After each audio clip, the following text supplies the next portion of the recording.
Hello everyone, how are you? I hope you all are fine. So in relativity part first, I have talked about Michelson-Morley experiment, and in relativity part second, we further continue this topic. So in part first, I told that relativity is basically of two types. First one is general theory of relativity and second one is special theory of relativity. So here we will see special theory of relativity. Special theory of relativity basically holds two facts. First one is covariance law of physics. That is, all laws of physics are valid in every inertial frame of reference. All laws of physics are valid only in inertial frame of reference, not in non-inertial frame of reference. Examples: Newton's laws of motion. And the second one is speed of light in vacuum is same for all observers regardless of their motion. So further we talk about Laurent transformation. Laurent just modify the Galilean transformation and here give a factor which is denoted by k. So what is this according to Galilean transformation? So Laurent transformation, as we all know, that is a modification of Galilean transformation. According to Galilean transformation, if one observer is in O frame of reference and the second observer is in O prime of frame of reference, and the coordinates of O are x prime, y prime, z prime and t prime, and coordinates of O are x, y, z and t. So according to Galilean, x prime is equal to x minus vt and x is equal to x prime plus vt prime. But according to Laurent transformation, x prime is equal to k x minus vt. That is the first equation, and x is equal to k x prime plus vt prime. It is the second equation. Put value of x prime in equation second. X prime is equal to k x minus vt, put here. So on solving this, we get t prime is equal to 1 minus k square x upon kv plus kt. Let it be the equation third.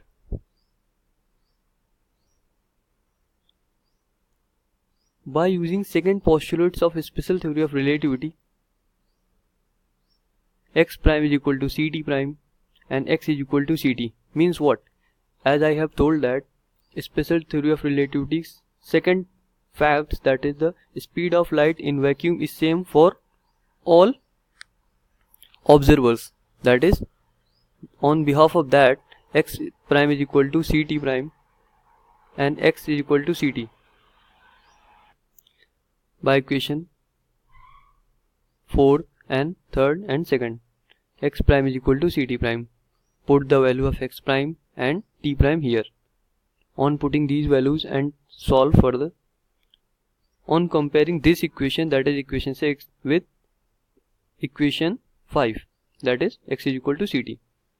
If you compare this, x ct ct means the value of this portion and this portion is equal to 1.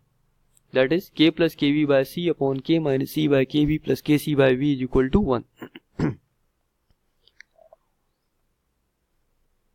On further solving, we get that t is equal to c upon root of c square minus v square. Here we use binomial expansion. On using binomial expansion, we get the value of k is equal to 1 upon root of 1 minus v square by c square. Nothing going to happen. Let it be a c common and c will be cut by this c. Put the value of k is equal to 1 upon root of 1 minus v square by c square in equation third to get the value of t prime. T prime is equal to 1 minus k square x upon kv plus kt. Put the value of k, and on solving this, we get that t prime is equal to t minus vx upon c square upon root of 1 minus v square by c square. So in Laurent transformation, coordinates are as follows: x prime is equal to x minus vt upon root of 1 minus v square by c square, y prime is equal to y, z prime is equal to z, t prime is equal to t minus vx by c square upon root of 1 minus v square by c square. Y prime and z prime both are same because motion is in x direction, that is the unidirection. And you may observe that it is similar to Galilean transformation, but the factor 1 upon root of 1 minus v square by c square is equal to k. If we remove the k, then it is a result of Galilean transformation, but on putting the value of k, we get that Laurent transformation.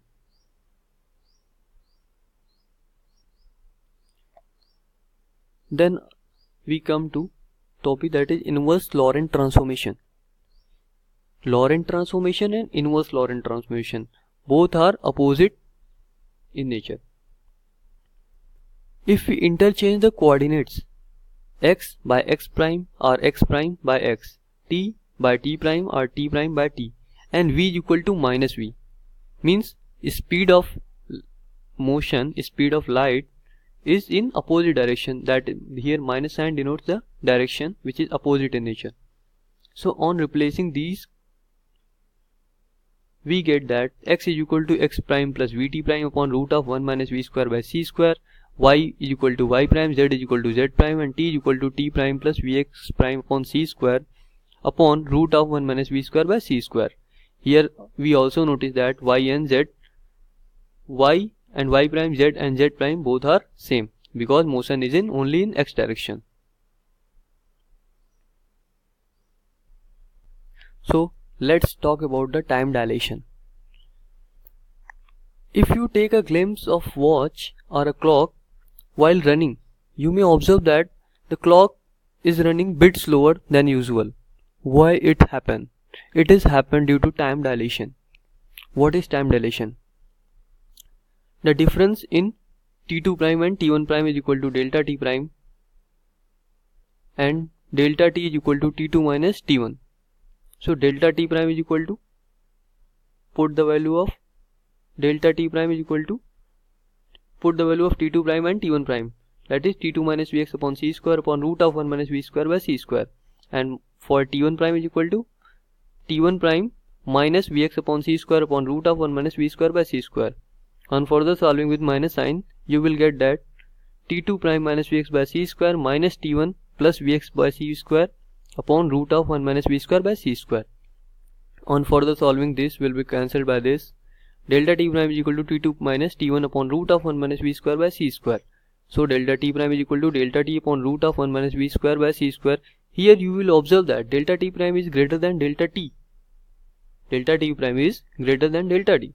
That's why clock looks that it is running bit slower than usual. So thank you. I hope you may understand these topics.